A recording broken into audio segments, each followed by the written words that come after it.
अध्याय 61। एक टुकड़ा सितारा। अब इस वक्त की बात है। ये वान वान को जरा सा भी अंदाजा नहीं था कि दादी माँ और डॉक्टर मोशवान उसकी वजह से क्या क्या सोच रहे थे। उसे तो बस इतना पता था कि सी ये हान की तबीयत आज से 7 साल बाद जितनी खराब होनी थी, अभी उतनी नहीं है। जो आदमी हर वक्त किसी शेर की तरह डरावना लगता था, आज इतनी मासूम नींद में सो रहा था कि वान वान भी थोड़ी रिलैक्स हो गई। वो उसके पास बैठी थी और सी ये हान उसके कंधे पर सोया हुआ था। उधर जनाब सपनों में खोए थे और इधर वान वान मोबाइल पर गॉसिप पढ़ रही थी। मनोरंजन की दुनिया की तो बात ही निराली है ना। आज जो टॉप स्टार है वो कल को कोई नहीं पूछेगा, और जो आज गलीगली में घूम रहा है वो अगले साल पर्दे पर राज कर सकता है। 7 साल बाद की दुनिया से लौट कर आई वान वान के लिए तो ये सब और भी अजीब था।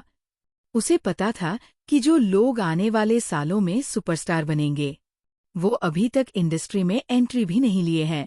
उसका अपना परिवार, ये ग्रुप, अभी भी मीडिया और फिल्मों की दुनिया का बाप बना बैठा है। Theatre chain, film production, media house और एम्परर एंटरटेनमेंट तो इंडस्ट्री का सबसे बड़ा नाम है, जहां सारे टॉप सेलिब्रिटीज साइन करते हैं। यानी आधी इंडस्ट्री की किस्मत ये ग्रुप के हाथ में थी। किसे चमकाना है, किसे डुबाना है, सबका फैसला वही करते थे। लेकिन शेन फैमिली, जो अभी एक छोटा सा नाम था, जल्द ही इतनी तेजी से आगे बढ़ने वाला था कि ये ग्रुप को भी टक्कर देने लगेगा। लेकिन इस बार नहीं।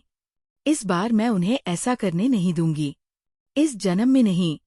लेकिन उसके लिए उसे एक चीज चाहिए थी, सी ये हान का भरोसा और थोड़ी आजादी। उसे अपनी हर सेकंड की कीमत समझनी थी। जो कुछ खोया था सब वापस पाना था। ये ग्रुप को तोड़ना था और खुद को फिर से टॉप पर लाना था। यही सोचते सोचते जैसे उसके अंदर का डर और कंफ्यूजन सब उड़ गया। उसकी आंखों में एक नई चमक थी, जैसे कोई सितारा आसमान में अचानक चमकने लगा हो। और तभी सी ये हान की आंखें खुलीं और सबसे पहले उसने जो देखा वो थी वान वान का चेहरा, एकदम चमकता हुआ। उसकी काली बड़ी बड़ी आंखें, जैसे कोई पूरी मिल्की वे गैलेक्सी उसकी आंखों में उतर आई हो। वो नजारा देखकर सी ये हान के पतले पतले हाथ खुद ब खुद बढ़े और उसने वान वान के गाल को ऐसे छुआ जैसे कोई तारे की रोशनी को महसूस कर रहा हो। वान वान तो अपनी ही दुनिया में खोई हुई थी, लेकिन जैसे ही उसे हल्की सी गुदगुदी सी महसूस हुई, उसने सर उठाया और चौंक कर बोली, ओह, तुम जाग गए। सी ये हान की आवाज थोड़ी भारी और नींद भरी थी। तुम क्या कर रही थी?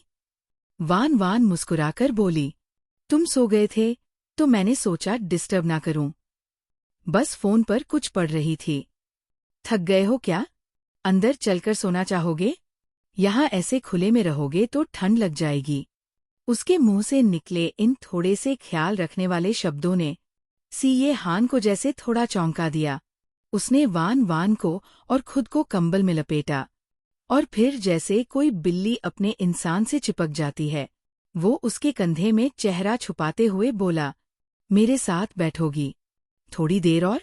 अब बताओ, ये था वो खतरनाक बर्फ जैसे दिल वाला सी ये हान, या कोई प्यार में पिघलता हुआ बड़ा सा टेडी बियर? आगे क्या होगा? वान वान हाँ कहेगी या कोई ट्विस्ट आएगा? अध्याय 62। महाराज की संगत नहीं करोगी क्या? अब देखो। सी ये हान का वो नींद से भरा मीठा सा टोन और गले में गर्म सांसें। वान वान एक सेकंड को तो जड़ ही हो गई। ये नखरे भरा लहजा क्या था भाई? क्या सी ये हान जरा सा स्पॉइल्ड है? शायद ये वान वान की चौंक का असर था, या शायद उस लाड़ भरे लहजे की जानलेवा कशिश कि उसके मुंह से बिना सोचे हाँ निकल ही गया। और जब तक उसे होश आया, सी ये हान तो उठकर वापस जाने भी लगा था। जैसे ही दोनों वापस घर पहुंचे, नौकर नौकरानियां लाइन लगाकर झुक गए। नवम मालिक, मिस ये बड़ी बुजुर्ग मालकिन ने खास आपके लिए एक कमरा तैयार करवाया है। मिस ये, चलिए आपको आपका कमरा दिखाते हैं। अब वान वान क्या करती? एक तो सी ये हान की मैग्नेटिक पर्सनालिटी और ऊपर से अपना वादा, उसे तो साथ देना ही था। उसने सी ये हान की तरफ देखा और बोली, मैं पहले सामान रख देती हूँ, नहा लेती हूँ, फिर मिलती हूँ। सी ये हान ने थोड़ी सी नाराजगी में बस किया, पर मान गया। वान वान एक नौकरानी के साथ ऊपर गई, और जैसे ही कमरे का दरवाज़ा खोला गया, उसकी आंखें फटी की फटी रह गईं। पूरा कमरा था पिंक, पिंक चादरें, पिंक पर्दे, पिंक कालीन, यहाँ तक कि बेड का हेडबोर्ड भी राजकुमारी का ताज बना हुआ था, और ऊपर से झूलता हुआ ड्रीमी सा कैनोपी। पूरा कमरा जैसे बारबी लैंड से उठा के रखा हो। उसने मन में सोचा, पिछली जिंदगी में मैंने दादी माँ को गलत समझा था। वो तो मुझे वाकई अपनी पोती मानने लगी थी, वरना किसे इतना खूबसूरत कमरा बनवाते हैं, लेकिन तब वो इतनी जिद्दी और लड़ाकू थी, हर बात में नुक्स निकालने वाली। पीछे से नौकरानी धीरे से बोली, मिस, आपको कमरा पसंद आया? अगर कुछ बदलवाना हो तो अभी करवा देते हैं। उसके लहजे में डर भी था, शायद पुराने एक्सपीरियंस से। वान वान मुस्कुरा के बोली, नहीं नहीं, ये कमरा मुझे बहुत अच्छा लगा। दादी माँ को मेरी तरफ से थैंक यू कहना। नौकरानी ने चैन की सांस ली। ठीक है मिस, अब आप आराम कीजिए। कुछ भी चाहिए तो ये बेल दबा दीजिए।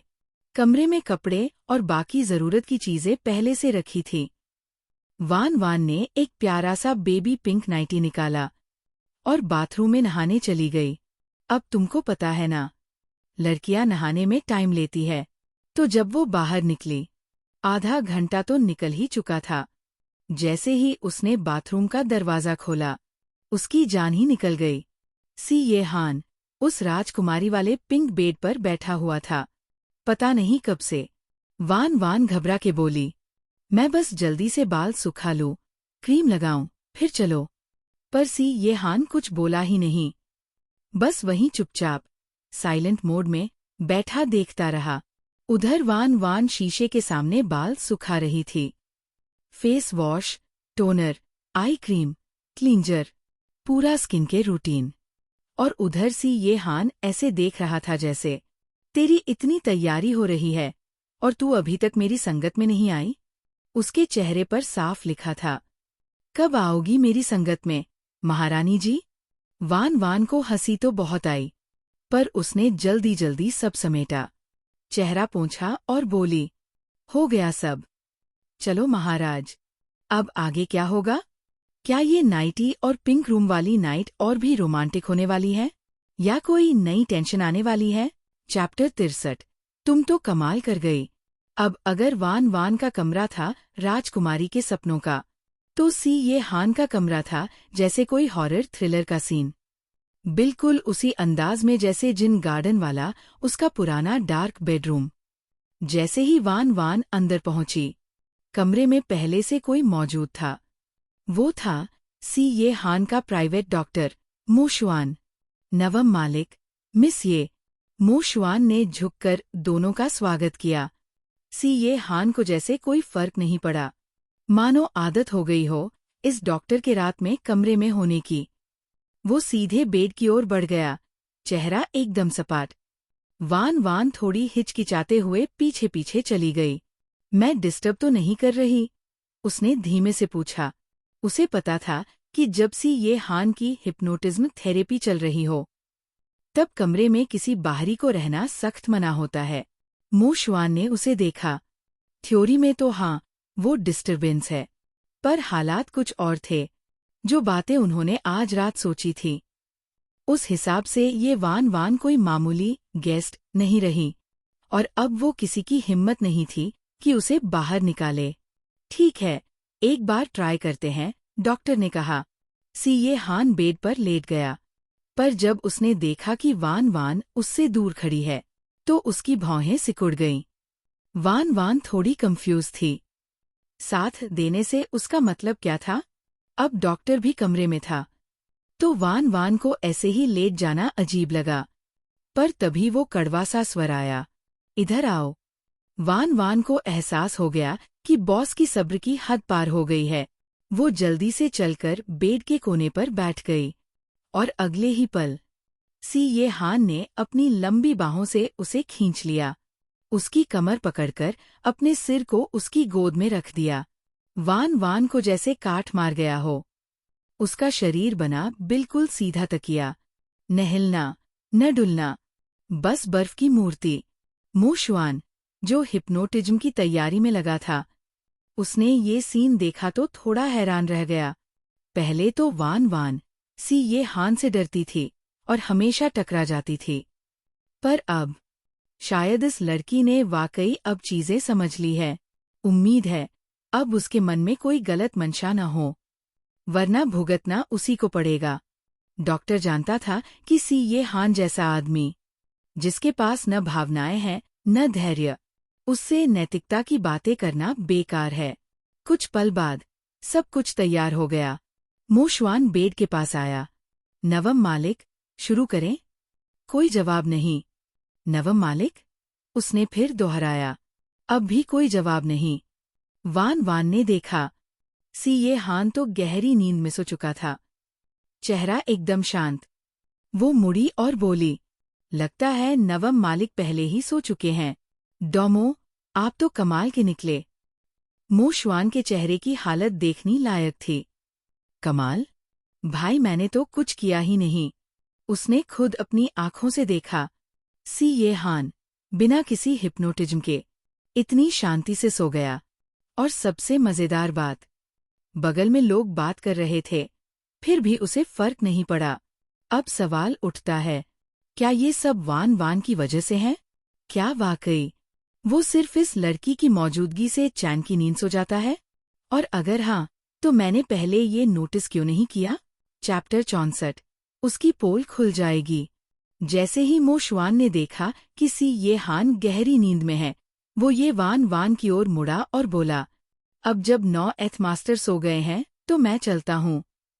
ये वान वान ने उसके चेहरे पर कोई खास बदलाव नहीं देखा, तो बस हल्के से मुस्कुराकर बोली, ठीक है डॉक्टर मो शुआन के जाने के बाद ये वान वान थोड़ी देर और ये हान के पास बैठी रही।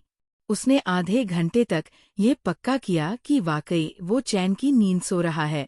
फिर वो धीरे से उठी और अपने कमरे की तरफ चली गई। अगली सुबह आंगन में बनी एक सुंदर सी छाया वाली जगह पर ये हान अपने ऑफिस के काम में व्यस्त था और उसके बगल में ये वान वान अपने होमवर्क में। दोनों ही अपने अपने काम में इतने डूबे हुए थे कि लग ही नहीं रहा था कि ये वही ये हान है जो कभी डरावना लगता था। शायद अच्छी नींद की वजह से ये हान आज पूरे दिन बहुत अच्छे मूड में था। एक नौकर से गलती से उसके कागजों पर पानी गिर गया, लेकिन उसने बस भौहें चढ़ाई और उसे कुछ कहे बिना जाने का इशारा कर दिया। बस एक्स्ट्रा काम के लिए झू यी को कहा कि वो डॉक्यूमेंट फिर से टाइप कर दे। वो नौकर ऐसे भागा जैसे किसी सपने से जागा हो।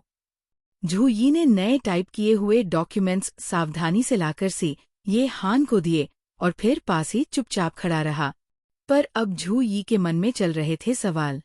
इन 2 दिनों में ये वान वान का बर्ताव कुछ ज्यादा ही शांत और आज्ञाकारी हो गया था। पहले तो वो हर बात पर तर्क करती थी, लेकिन अब इतनी बदलिबदली क्यों लग रही थी? क्या कहीं कुछ गड़बड़ है? यहाँ तक कि बूढ़ी दादी भी उससे खुश नजर आ रही थी।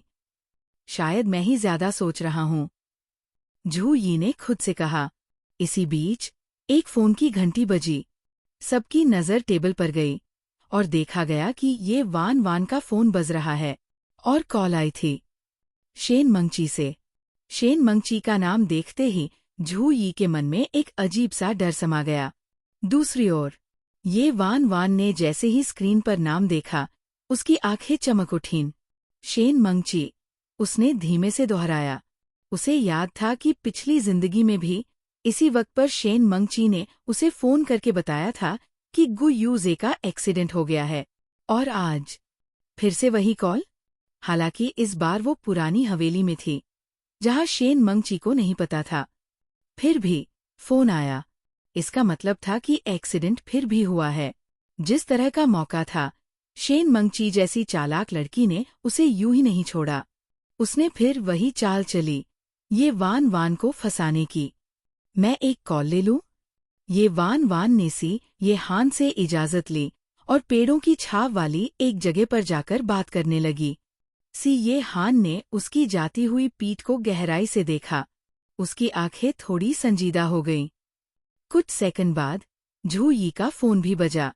वो जैसे जैसे बात सुनता गया, उसके चेहरे का रंग उड़ने लगा। ऐसा लग रहा था जैसे दुनिया ही उलट गई हो। फोन काटते ही वो कांपते हुए ये हान की ओर मुड़ा। ये हान ने उसकी हालत देख ली और सख्त आवाज में कहा, बोलो, क्या बात है? झू यी ने गला साफ किया और हिम्मत जुटाकर बोला, वो गु यूजे का एक्सीडेंट हो गया है, बहुत गंभीर है। इस वक्त अस्पताल में उसका इमरजेंसी इलाज चल रहा है। ये सुनते ही सब कुछ जैसे जम गया। झू यी को अब सबसे बड़ा डर सताने लगा था। कहीं ये वान वान फिर से उससे मिलने ना चली जाए। अगर वो गई तो सब कुछ खत्म। उसकी पोल खुल जाएगी। चैप्टर 65। चलो थोड़ा मजा लिया जाए। Let's have some fun. ये वान वान जरा भी परेशान नहीं थी। उसने फोन को एक बार और बजने दिया और फिर बड़ी शांति से उठाया। हेलो? फोन की दूसरी तरफ शेन मंगची की घबराई हुई आवाज आई। वान वान, इतनी देर क्यों लगा दी फोन उठाने में? तुम कहाँ हो? स्कूल में? तुम जहाँ भी हो, जल्दी से रेन आई हॉस्पिटल पहुंचो। मिस्टर गु बड़ी मुसीबत में है। जैसा कि उसे उम्मीद थी, ये कॉल भी बिल्कुल उसी टाइम पर आई थी, जैसे पहले वाली जिंदगी में। ये वान वान ने धीरे से अपने गाल के पास लगी गुलाब की पंखुड़ी को छूते हुए थोड़ा चौंकने का नाटक किया और भौहें उठाते हुए बोली, मुसीबत में? हाँ, शेन मंगची ने जल्दी से कहा। अभी अभी पता चला कि मिस्टर गु का एक्सीडेंट हो गया है। हालत बहुत ही गंभीर है। वो अभी इमरजेंसी रूम में है और डॉक्टर ने कहा है कि उनकी जान को खतरा हो सकता है। अगर तुम ये मौका खो दोगी तो जिंदगी भर पछताओगी। जल्दी आओ। शेन मंगची की आवाज से साफ लग रहा था कि उसे पूरा भरोसा था कि ये वान वान ये खबर सुनकर सब कुछ छोड़कर हॉस्पिटल भागेगी। असल में पिछले कुछ दिनों में ये वान वान का गु यूजे के प्रति बर्ताव कुछ ठंडा पड़ गया था और ये बात शेन मंगची को अंदर ही अंदर परेशान कर रही थी। अब ये एक्सीडेंट वाला मौका उसे एकदम परफेक्ट लगा, एक बार फिर से उन पुराने जज्बातों को जिंदा करने का। वो जानती थी, पहले तो जब गु यूजे को बस हाथ में छोटी सी चोट भी लग जाती थी, तब भी ये वान वान कितना रोधो देती थी। इस बार भी वो ऐसा ही करेगी, शेन मंगची को पूरा यकीन था। पर जब उसे लगा कि शायद बात नहीं बनी, तो उसने थोड़ा और ड्रामा जोड़ा। वान वान, ये एक्सीडेंट कुछ अजीब सा था। दिन दहाड़े गाड़ी सीधा मिस्टर गु से टकराई, एज इफ जानबूझ के किया गया हो। कहीं ऐसा तो नहीं कि उन्होंने किसी को नाराज कर दिया हो? आखिर कौन इतनी हिम्मत करेगा कि गु फैमिली के यंग मास्टर पर हमला करे? सीधा इशारा था कि शायद ये सबसी ये हान ने करवाया हो। अगर वो ये हान और ये वान वान के रिश्ते में दरार भी डाल सके तो समझो एक तीर से दो शिकार। पर ये वान वान मन ही मन हंस पड़ी। शेन मंगची की चालें अब भी वैसी ही है।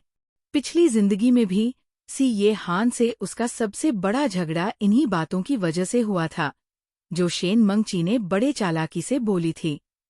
हालांकि बाद में पता चला था कि गु यूजे का एक्सीडेंट एक नॉर्मल हादसा था। शेन मंगची ने कभी खुलकर कुछ नहीं कहा, बस हल्के फुल्के शक जताए और उसने भी बिना कुछ सोचे मान लिया कि शायद ये हान ही जिम्मेदार था। लेकिन अब खेल पलट चुका था। शेन मंगची काफी देर तक बोलती रही और जवाब में ये वान वान ने बस 2 लफ्ज कहे, समझ गई, और फोन काट दिया। फोन रखने के बाद वो हल्के से मुस्कुराई और स्क्रीन को देखते हुए बुदबुदाई। अब तो शेन मंगची हॉस्पिटल के दरवाजे के पीछे छुपकर मेरा इंतजार कर रही होगी, बस इस उम्मीद में कि मैं वहां पहुंचूं और फिर वो सबूत ले जाकर ये हान को दिखा दे, ताकि उसकी साजिश कामयाब हो जाए। अरे शेन मंगची, अगर तू खेल खेलना चाहती है तो चलो, मैं भी तेरे साथ खेलती हूँ, और इस बार थोड़ा मजा भी लेंगे। फोन कॉल खत्म करके ये वान वान फिर से आंगन में पहुंची। उसने किताबें समेटी, बैग उठाया और बड़ी प्यारी सी मुस्कान के साथ सी ये हान से बोली, डार्लिंग, बहुत देर हो गई है और कल मुझे स्कूल भी जाना है, तो अब मैं वापस स्कूल जा रही हूँ। सी ये हान ने उसके चेहरे पर कोई भाव नहीं दिखाए, बस गहरी नजर से उसे देखा, जैसे उसकी आंखें किसी काले समंदर जैसी हों, सब कुछ निगल जाने वाली। धीरे से पूछा, स्कूल जा रही हो?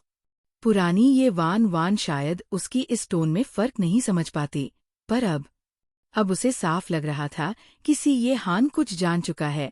उसे शायद लग रहा है कि ये वान हॉस्पिटल जाकर गुयू जे से मिलने वाली है, लेकिन ये वान ने जैसे कुछ नोटिस ही नहीं किया। बिल्कुल नॉर्मल टोन में बैग उठाया और बोली, हाँ, आप तो अपने काम में बिजी हो, मुझे छोड़ने की जरूरत नहीं, मैं खुद ही चली जाऊंगी। चैप्टर 66 तूफान से पहले की शांति। द काम बिफोर द स्टॉर्म। जब ये वान ने कहा कि वो खुद ही वापस स्कूल चली जाएगी, सी ये हान की आंखों की गहराई, जो किसी ब्लैक होल जैसी लगती थीं, अचानक और गहरी हो गई, जैसे वहां कोई तूफान छुपा हो। बस एक पल के लिए उसकी आंखों में कुछ उबलता नजर आया, पर अगले ही पल सब कुछ फिर से शांत, जैसे कुछ हुआ ही न हो। ये वान ने उसकी चुप्पी को हाँ समझा और बड़ी मासूमियत से उसके पास जाकर उसके गाल पर एक प्यारा सा किस किया और बोली, ठीक है डार्लिंग, मैं चलती हूँ, पहले दादी से अलविदा कह दूं। फिर वो मस्ती मस्ती में घर की ओर चल दी, लेकिन जैसे ही वो वहां से निकली, पूरा बगीचा, जो कुछ देर पहले एकदम शांत और खूबसूरत लग रहा था, एकदम से डरावना बन गया। ऐसा लगा जैसे कोई ठंडी आंधी चल रही हो, हवा में गुस्से और खतरे की गंध भर गई हो। उस पल में शू यी के दिल का तो जैसे चूरा हो गया। वो मन ही मन बस प्रार्थना करता रहा कि ये वान कोई बेवकूफ़ी न कर बैठे, लेकिन फिर उसने देखा, वो तो अपनी मौत की तरफ भाग रही थी। ये लड़की अब भी गुयू जे के पास जाना चाहती है, और उसे लगता है मास्टर को कुछ पता नहीं चलेगा। सू यी के माथे पर पसीने की बूंदें चमकने लगी। उसने कांपती आवाज में पूछा, नॉएत मास्टर, क्या हमें उसे रोकना नहीं चाहिए? सी ये हान ने उसकी बात का जवाब नहीं दिया, बस एक आखिरी बार ये वान की तरफ देखा, फिर धीरे धीरे अपनी आंखें बंद कर लीं। और जैसे ही उसकी आंखें बंद हुईं, वो खतरनाक माहौल भी कुछ शांत हो गया। अब चारों ओर एकदम सन्नाटा था। सी ये हान के आदेश के बिना सू यी हिल भी नहीं सकता था। उधर लिविंग रूम में दादी जी को जब ये पता चला कि ये वान जा रही है, तो वो काफी उदास हो गई। उन्हें ये वान बहुत पसंद आ गई थी। उन्होंने देखा था कि पिछले कुछ दिनों में उनका पोता कितना बदल गया है, और ये सब ये वान की वजह से हुआ था, इसलिए वो और भी ज्यादा खुश थी। वो बोली, वान बेटा, मुझे पता है कि छोटा नवा लिटिल नॉएत थोड़ा अकेले रहना पसंद करता है और उसका स्वभाव थोड़ा टेढ़ा है, लेकिन असल में वो खुद भी ऐसा नहीं बनना चाहता। तुम्हें पता है न, उसे नींद नहीं आती ठीक से। जब कोई ठीक से सो नहीं पाता तो उसका मिजाज भी चिड़चिड़ा हो जाता है, लेकिन जब से वो तुम्हारे साथ है, मैं देख रही हूँ कि उसमें बहुत बदलाव आया है। वो थोड़ा शांत और नरम हो गया है। वान दादी दिल से तुम्हारी शुक्रगुजार है। अगर कभी वो लड़का तुम्हें तंग करे या बुरा बर्ताव करे, तो बेझिझक मुझसे कहना, मैं हमेशा तुम्हारे साथ हूँ। ये बातें सुनकर ये वान थोड़ा भावुक हो गई। इस पल में वो ताकतवर और डराने वाली बुजुर्ग महिला नहीं थी, बस एक प्यारी सी दादी थी जो अपने पोते की खुशी के लिए शुक्रगुजार थी। काश दादी जी को पता होता कि ये रिश्ता जो उन्हें इतना सच्चा लग रहा है, असल में बस एक झाग है जो जरा सा छूने पर भी फूट सकता है। ये वान ने जिद करके कहा कि वो किसी को तकलीफ नहीं देना चाहती और खुद ही कैब बुला ली। दादी को लगा कि ये उसकी समझदारी है, लेकिन सू यी की नज़र में ये तो ऐसा लग रहा था जैसे वो उनसे पीछा छुड़ाकर सीधे गुयू जे से मिलने भाग रही हो।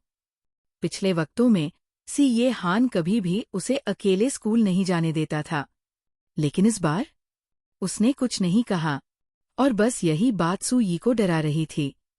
अब का सी ये हान एकदम शांत था, पर वो शांति किसी तूफान से पहले वाली लग रही थी। अगर अभी मास्टर मुझे कहें कि उसे पकड़ के वापस लाओ और बांध दो, तो भी वो उस सजा से बेहतर होगा जो उसे पकड़े जाने पर मिलेगी। इस बार शायद ये वान गई काम से। सच कहूँ तो ये पिछले कुछ दिन जो शांत बीते थे, वो सब बस एक सपना था। दूसरी तरफ ये वान अब काफी दूर निकल चुकी थी। जैसे ही गाड़ी एक मोड़ पर पहुंची, उसने ड्राइवर से कहा, भाइया, मुझे छिंगहे हाई स्कूल नहीं जाना, सीधा रेन आई हॉस्पिटल ले चलिए। चैप्टर 67 भेड़िए की दस्तक। Here comes the wolf. जैसे ही ये वान ने ड्राइवर से रास्ता बदलकर रेन आई हॉस्पिटल जाने को कहा, ड्राइवर थोड़ा चौंक गया। उसने झट से गाड़ी मोड़ी और नए रास्ते पर निकल पड़ा। ड्राइवर ने पीछे मुड़कर पूछा, मैडम, अचानक हॉस्पिटल क्यों जाना है? तबीयत तो ठीक है ना? ये वान मुस्कराई और बोली, नहीं, मेरी तबीयत ठीक है। दरअसल मेरे बॉयफ्रेंड को नींद नहीं आती ठीक से। मैंने सुना है कि रेन आई हॉस्पिटल में एक बहुत ही अच्छा सीनियर डॉक्टर है जो इस तरह की बीमारी में माहिर है। बस उसी के बारे में पता करने जा रही हूँ। ड्राइवर ने सर हिलाया और बोला, ओह अच्छा, आपके बॉयफ्रेंड की तो किस्मत बहुत अच्छी है। ये वान हल्के से मुस्कराई, कुछ नहीं बोली और खिड़की से बाहर देखते हुए खोई खोई सी हो गई। कुछ ही देर में गाड़ी हॉस्पिटल के सामने पहुंच गई। अब की ये वान एकदम अपनी पुरानी स्टाइल में थी। गुलाबी ड्रेस पहने, खुले बालों में बहुत ही प्यारी लग रही थी। और तभी अंधेरे कोने में छिपी हुई शेन मेंग ची की नजर उस पर पड़ गई। जैसे ही उसने ये वान को देखा, उसके दिल में हल्की सी जलन उठी। इतनी सुंदर और आत्मविश्वास से भरी लड़की देखकर उसके चेहरे पर ईर्ष्या की एक झलक आई। लेकिन जैसे ही उसने देखा कि ये वान उसकी ही बातों में आकर हॉस्पिटल पहुंच गई है, उसके चेहरे पर एक तिरस्कार भरी मुस्कान फैल गई। खूबसूरत होने से क्या होता है जब दिमाग ही नहीं है? शेन मेंगची मन ही मन हंसी। जैसे ही ये वान हॉस्पिटल के अंदर गई, शेन मेंगची ने अपने फोन से सी ये हान को एक टेक्स्ट भेजा, मिस्टर सी, क्या वान अभी आपके साथ हैं? मैं आज थोड़ी बीमार थी, इसलिए हॉस्पिटल आई थी और मुझे किसी लड़की की झलक मिली जो वान जैसी लग रही थी। फोन भी नहीं लग रहा उसका, तो मैं थोड़ी चिंता में हूँ। क्या वो बीमार तो नहीं? अब देखो चालाकी, वो सीधा जहर नहीं उगल रही थी, बस हल्के से बीज बो रही थी ताकि सी ये हान खुद शक करे। उसे पता था कि सी ये हान वान से बहुत प्यार करता है और अगर उसे लगा कि वो बीमार है तो वो तुरंत हॉस्पिटल दौड़ पड़ेगा। और जब वो आएगा और देखेगा कि उसकी गर्लफ्रेंड किसी और मर्द गुयूजे के साथ प्यार में बिजी है, तो सीन सुपरहिट हो जाएगा। टेक्स्ट भेजकर शेन मेंगची ने चैन की सांस ली और हॉस्पिटल से निकल गई। है ये वान बेवकूफ लड़की अब भी मुझे अपनी सबसे अच्छी दोस्त समझती है। उसे तो मरते दम तक नहीं पता चलेगा कि उसकी बर्बादी की असली वजह मैं ही हूँ। लेकिन वो ये सोच भी नहीं सकती थी कि हॉस्पिटल की दूसरी मंजिल की खिड़की से ये वान ने उसे सब कुछ देख लिया था। कैसे वो कोने में छुपी थी, कैसे उसने मैसेज भेजा और कैसे वो मुस्कुराते हुए चली गई। ये वान ने खिड़की के पास खड़े होकर होठों पर धीमी सी मुस्कान फैलाई। अगर शेन मेंगची चाल चल रही है तो क्यों न मैं भी उसके खेल में शामिल हो जाऊं? उसे पता था हर कोई the boy who cried wolf, भेड़िया आ गया, की कहानी जानता है। पहली बार, दूसरी बार लोग मान लेते हैं, पर तीसरी, चौथी बार कोई भी भरोसा नहीं करता। अगर शेन मेंगची बार बार सी ये हान के दिल में शक पैदा करती रही और हर बार वो शक झूठा निकला, तो अगली बार जब वो सच्चाई भी बताएगी, सी ये हान उस पर भरोसा नहीं करेगा। और यही तो ये वान चाहती थी। उधर सी ये हान अब भी उसी जगह पर खामोश खड़ा था। तभी मेज पर रखा फोन बजा। शेन मेंगची का मैसेज आया था। ये आवाज सुनकर सू यी को लगा जैसे मौत की घंटी बज गई हो। सी ये हान ने मैसेज पढ़ा। उसका चेहरा पूरी तरह सपाट था, ना कोई भाव, ना कोई शिकन, बस उसकी आंखें, वही ब्लैक होल जैसी, सब कुछ निगल लेने वाली। सू यी ने चुपके से झाँका। उसे समझ में आ गया कि किसका मैसेज है और क्या लिखा होगा। बहुत देर तक माहौल एकदम ठंडा और डरावना रहा। फिर सी ये हान ने फोन उठाया और कॉल किया। कहाँ हो? ये वान वान को स्पीड डायल से कॉल किया था। सू यी का चेहरा एकदम उतर गया। अब तो कुछ नहीं बचा, चाहे वो सच्चाई बोले या झूठ। ये वान वान अब किसी भी हाल में नहीं बच सकती। फोन के उस तरफ से ये वान वान ने धीरे से कहा, वो रास्ते में थोड़ा काम आ गया था तो मैं रेन आई हॉस्पिटल चली गई। लेकिन सी ये हान ने उसकी बात बीच में ही काट दी। जिन गार्डन जाओ, अभी के अभी। फोन काटने के बाद सी ये हान ने एक ठंडी नजर सू यी पर डाली और बोला, जाओ, जांच करो। सू यी एक पल को अटका, फिर झट से सर हिलाया। अब अगर ये वान वान खुद कबूल भी कर रही है, फिर भी मास्टर उस पर भरोसा नहीं कर रहे। मतलब बात बहुत आगे जा चुकी है। चैप्टर 68। अब कोई मौका नहीं बचा है। You're out of chances. जैसे ही ये वान वान जिन गार्डन पहुंची, उसे फिर से कैद कर दिया गया। क्लिक। ताले के बंद होने की आवाज सुनकर उसका दिल उछल पड़ा। उसने अनजाने में हाथ में पकड़ा हॉस्पिटल से लाया हुआ दवाइयों का प्लास्टिक बैग और कसकर पकड़ लिया। अभी तो 2 हफ्ते भी ठीक से नहीं बीते थे और वो फिर से इसी जगह लौट आई थी। भले ही इस बार सब कुछ उसके कंट्रोल में था, फिर भी इस जानी-पहचानी और आलीशान लेकिन डरावनी बेडरूम में कैद होना उसकी आत्मा को अंदर से हिला गया। वो 7 साल तक यही बंद रही थी। अंधेरे और खामोशी से उसे भयानक डर लगता था, लेकिन धीरे धीरे वो अंधेरे की इतनी आदी हो गई थी कि अब उजाला और लोग उसे डराने लगे थे। सबसे खौफनाक बात जेल में होना नहीं थी, बल्कि ये कि एक दिन अगर उसे आज़ादी भी मिल जाए, तो भी उसका दिल उसी पिंजरे में बंद रहेगा। भले ही वो फिर से जन्म लेकर त्रासदी से पहले वाली जिंदगी में लौट आई थी, पर पिछली जिंदगी की परछाइयों से आज भी पीछा नहीं छुड़ा पाई थी। बाहर से किसी के कदमों की आवाज धीरे धीरे पास आती जा रही थी। इतनी खामोशी में हर कदम बहुत साफ, बहुत डरावना लग रहा था। क्रीक। दरवाजा खुला। दरवाजे पर खड़ी भयानक परछाई को देखकर ये वान वान की आंखों की पुतलियां सिकुड़ गईं। एक पल को उसके सामने का सीन और उसकी पिछली जिंदगी की यादें आपस में पूरी तरह मिल गईं। डरी हुई लड़की के चेहरे की वो झलक सी ये हान के अंदर के सारे बचे खुचे संवेदन और संयम को चीर कर राख कर गई। अगले ही सेकंड में वो एक जबरदस्त ताकत से उसे बिस्तर पर पटक देता है। उसके हाथ से कसकर पकड़ा दवाइयों का बैग जमीन पर गिरकर बिखर जाता है। ये वान वान कुछ बोलने ही वाली थी कि गले में किसी चीज का दबाव महसूस हुआ। सांस लेना मुश्किल हो गया, जैसे उसकी जान धीरे धीरे खत्म होती जा रही थी। किसी तरह जब उसे थोड़ी सांस मिली, उसने अपनी जीभ जोर से काट ली। मुंह में खून का स्वाद फैल गया। वान वान। सी ये हान की आवाज ठंडी मगर बेहद डरावनी थी। मैं पहले ही कह चुका था, ये आखिरी बार था। अब तुम्हारे पास कोई मौका नहीं बचा है। इतना कहकर वो मुड़ गया। उसके कदमों की आवाज धीरे धीरे दूर होती चली गई। फिर से ताले की आवाज आई, क्लिक। जैसे ही उसकी मौजूदगी हटी, ये वान वान जोर जोर से खांसने लगी, लेकिन अब उसकी आंखों में डर नहीं था। बस एक ठंडा, बुझा हुआ तेज नजर आया। उधर स्टडी रूम का हाल बुरा था।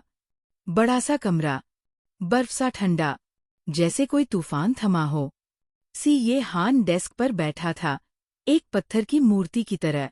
उसकी आंखों में जो हिंसा थी, वो उसके चेहरे पर इंसानियत के आखिरी निशानों को मिटा रही थी। सन्नाटा गहरा था। तभी दरवाजे पर जोर जोर से दस्तक हुई। दफा हो जा। उसकी गुस्से से भरी आवाज सुनकर दरवाजे पर खटखटाना बंद हो गया।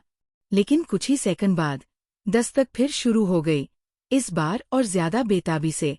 सी ये हान की तरफ से कोई जवाब नहीं आया, तो वो इंसान सीधे दरवाजा खोलकर अंदर घुस गया। अंदर का मंजर देखकर सू यी का चेहरा एकदम सफेद पड़ गया। मास्टर का चेहरा किसी शैतान जैसा लग रहा था। आंखें खून जैसी लाल, जानवर जैसी तीखी। लेकिन बात इतनी जरूरी थी कि सू यी को हर हाल में बतानी ही थी। उसने खुद को संभाला, गहरी सांस ली और जल्दी से कहा, नवे मास्टर, मैंने खुद जाकर जांच की है। मिस ये वाकई में स्कूल नहीं गई थी। वो बीच रास्ते में ही हॉस्पिटल चली गई थी। ये हान की आंखों में तापमान गिरता जा रहा था और सू यी की पीठ पर पसीने की बूंदें बहने लगीं। लेकिन सू यी ने जल्दी से बात पूरी की। हॉस्पिटल के कैमरों में साफ दिखता है कि मिस ये इमरजेंसी में नहीं गई थी। वो आउट पेशेंट डिपार्टमेंट में एक पुराने चाइनीज डॉक्टर से इलाज करवाने के लिए रजिस्ट्रेशन करवा रही थी। और जैसे उसे लगा कि ये हान अब भी बात का मतलब नहीं समझा, वो जोड़ता है, शुरुआत से लेकर अंत तक मिस ये ने गु यूजे से मुलाकात नहीं की। चैप्टर 69। सब एक गलतफहमी थी। It was all a misunderstanding. इस वक्त सू यी का चेहरा थोड़ा जटिल लग रहा था। वो बूढ़े चाइनीज डॉक्टर बहुत मशहूर हैं, अनिद्रा, इंसोम्निया के इलाज में सबसे माहिर। शुरुआत में जब आपने इलाज शुरू करवाया था, तब भी आपने इन्हीं से कंसल्ट किया था। मैंने मिस ये के हॉस्पिटल विजिट की पूरी सीसीटीवी फुटेज निकाल ली है, आप खुद देखिए। फिर सू यी ने अपना फोन निकाला और वो वीडियो चलाया। वीडियो में ये वान वान दिख रही थी।